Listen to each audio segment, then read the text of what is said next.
हे बघा सकाळी मंगेश चिवटे आणि बच्चूभाऊ कडू आणि इथले OSD असे 3 लोक त्या ठिकाणी आले। मनोज जरंग पाटील ज्या हॉटेलमध्ये थांबले होते तिथे आले, त्यांच्यासोबत जवळपास अर्धा तास चर्चा झाली।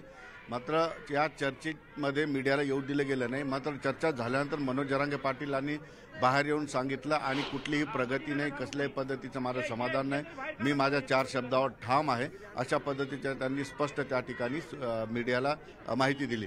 त्यानंतर बच्चू कडू यांच्याशी सुद्धा आम्ही बोललो। बच्चू कडूंनी स्पष्ट सांगितलं, मी सरकारचा प्रतिनिधी म्हणून या ठिकाणी नाही आहे, तर मराठा समाजाचा एक कार्यकर्ता मनोज जरांगे पाटील यांचा कार्यकर्ता म्हणून या ठिकाणी आलेला आहे आणि सामान्य कार्यकर्ता म्हणून मी सभेला लोकांमध्ये बसणार आहे, ही झाली माहिती। आता दुसऱ्या बाजूने बघितलं तर मनोज जरांगे पाटील यांच्या कुठल्याही प्रश्नाचं समाधान सरकारने आतापर्यंत केलेलं नाही। मात्र सरकार आणि मनोज जरांगे पाटील या दोघांनी ही चर्चेची दारं खुली ठेवल्यामुळं 24 तारखेच्या रात्री 12 वाजेपर्यंत ही चर्चा सलग सुरू राहील आणि यातून काय तोडगा निघेल काय बघावं लागेल। मात्र आता तिसरी बाब अशी आहे की बीडच्या सभेला आता लोक जमायला सुरुवात झालेली आपण बघू शकतो।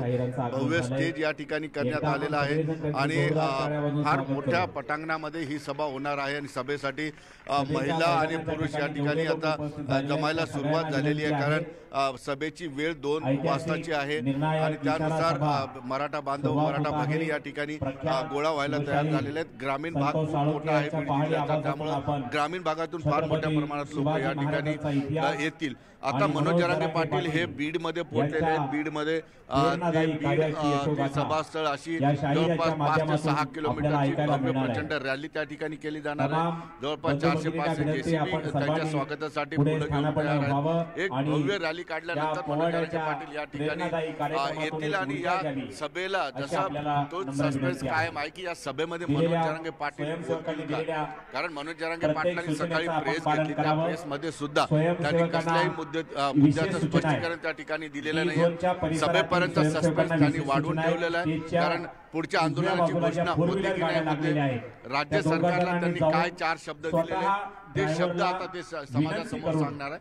म्हणजे सगळ्या गोष्टींचा खुलासा मनोज जरांगे पाटील या ठिकाणी करणार आहेत। त्यांनी स्पष्ट इशारा दिलेला आहे की आजच्या सभेमध्ये सगळ्याच्या सगळं मनापासून बोलेल, काहीही लपवून ठेवलं जाणार नाही, आंदोलनाची घोषणा सुद्धा या ठिकाणी होऊ शकते। म्हणून या सभेकडे राज्य सरकार असेल, मराठा समाज असेल, इतर समाज असेल, या सगळ्यांचं लक्ष लागलेलं आहे।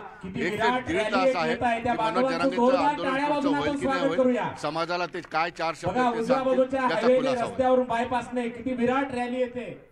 बिलकुल, धन्यवाद सिद्धार्थ या सगळ्या माहितीसाठी। आणि आज बीडमध्ये इशारा सभा होते, त्यामुळे या सभेतून मनोज जरांगे पाटील सरकारला आज काय इशारा देतात हे देखील आपल्याला कळेलच। आणि आता पुढच्या बातमीकडे वळतोय। राज्यामध्ये सध्या मराठा आरक्षणाचा मुद्दा खूप गाजतोय आणि मराठा आरक्षणासंदर्भात मनोज जरांगे पाटील यांनी सरकारला दिलेलं अल्टिमेटम 24 डिसेंबरला संपतंय। त्यापूर्वी बीडमध्ये आज जरांगेंची इशारा सभा पार पडणार आहे।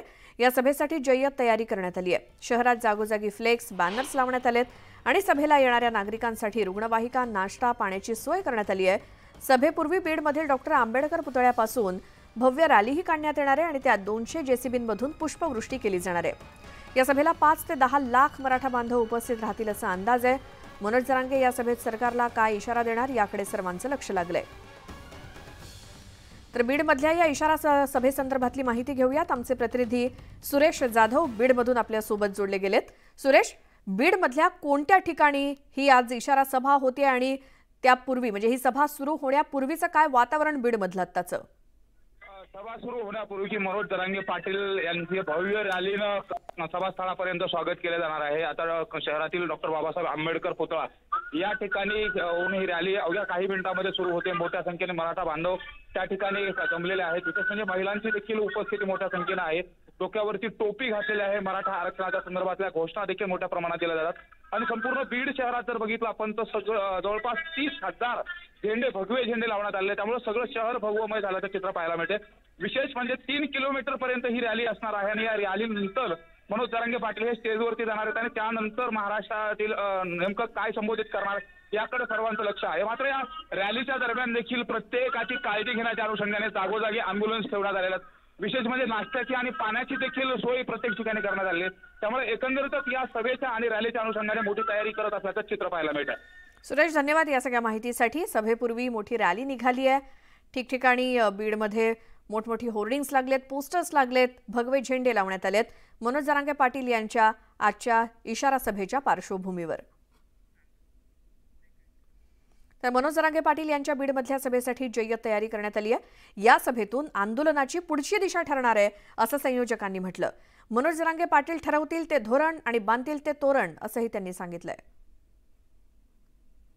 कशा पद्धतीने तयारी झालेली आज ही इशारा सभा आहे, राज्याचं लक्ष लागलंय, तुमची कशी उत्सुकता आहे?